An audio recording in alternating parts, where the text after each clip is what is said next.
Assalomu alaykum va rahmatulloh. Bugundan boshlab bepul arab tili darslarimizni yo'lga qo'ydik. Arablar ichida va arab bo'lmaganlar ichida keng tarqalgan Durusul lughatil arabiyya, ya'ni Madina Arabik kitobidan foydalanamiz, qo'llanma sifatida. Siz ham buni Hilol nashr do'konlaridan yoki boshqa kitob do'konlaridan ham topishingiz mumkin.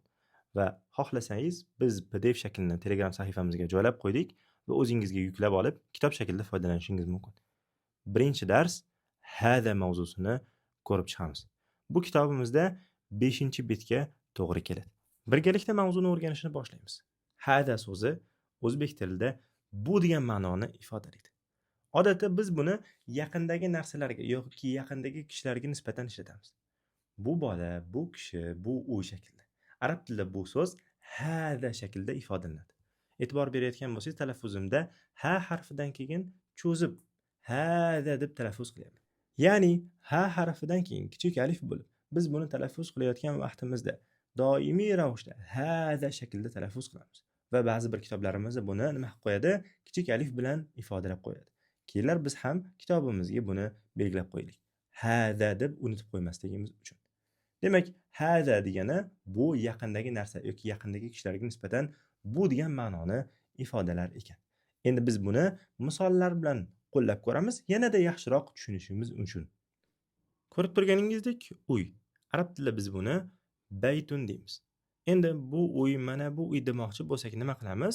Hada so'zini uy so'zidan oldin olib kelamiz va yasaymizki hada baytun deymiz.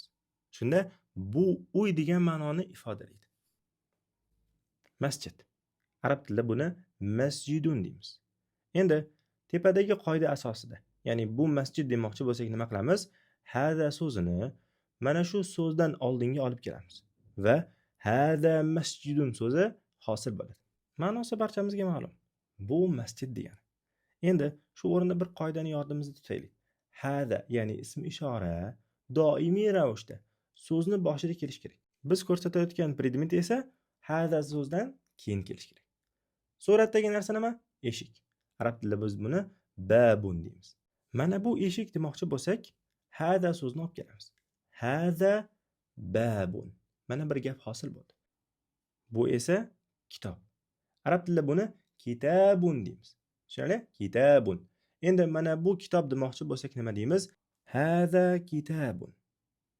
Bu kitob degan ma'noni ifodalaydi. Shu o'rinda e'tiboringizni bir narsaga qarataman. Kitabun, ya'ni so'zni oxirida turgan dommali tanvinda nima ahamiyati bor? Bu bir muhim vazifa uchun qo'yilganmi yoki xohlagan vaqtimizda xohlagancha talaffuz qilishimiz mumkinmi? Arab tili grammatikasi ayni shu narsani o'rganadi. Ya'ni qachon kitabun deymiz, qachon kitaban deymiz, qachon kitabin deb nomlaymiz. Qisqa qilib aytganda, so'zni oxiridagi harakatlarni o'zgarishi arab tili grammatikasi deb nomlanadi. Endi buni daftarimizga yozib qo'yaylik. Kitabun so'zini oxiridagi dommali tanvin bir muhim vazifaga ega. Inshaalloh buni keyinchalik darslarimiz davomida ko'rib chiqamiz. Ko'rib turganingiz ruchka. Arab tilida biz buni qolamun deb ifodalaymiz. Endi mana bu ruchka demoqchi bo'lsak, qanday ifodalaymiz? Hada qolamun shaklida. Hada qolamun shaklida. Tushunarli? Endi bu ko'rib turganingiz miftahun, ya'ni kalit degani. Mana bu kalit demoqchi bo'lsak, qanday yasaymiz? Hada miftahun shaklida. Ya'ni bu kalit degan ma'noni ifodalaydi. Ko'rib turganingiz maktabun, ya'ni o'quv stoli degani. Bu parta demoqchi bo'lsak, nima deymiz?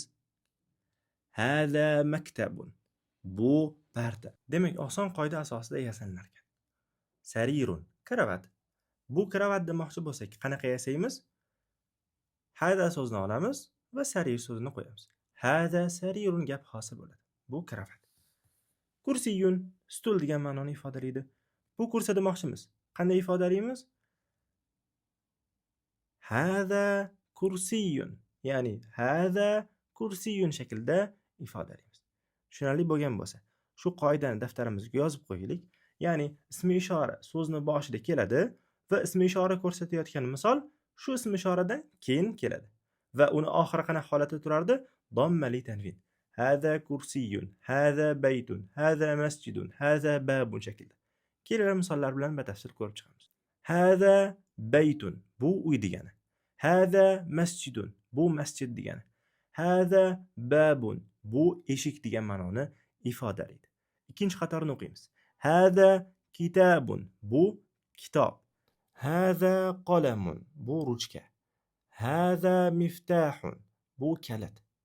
Hada maktabun, bu parta. Hada sarirun, bu kravat. Hada kursiyun, bu stul. Demak, oson bir qoida bor ekan. Ism ishorani so'zni boshiga olib kelamiz. Undan keyin ism ishorani yonidan biz ishlatayotgan misolimizni qo'yamiz va ayni o'sha misolimizni oxirini dommali tanvin holatida ifodalar ekanmiz. Hada kursiyun, hada miftahun shaklda. Tepadagi hamma misollarimiz bunga namuna bo'ladi. Kelasi darslarimiz bundanda qiziq bo'ladi inshaalloh. Bizni kuzatishda davom eting, yaqinlaringizga ulashing va obuna bo'lishni unutmang.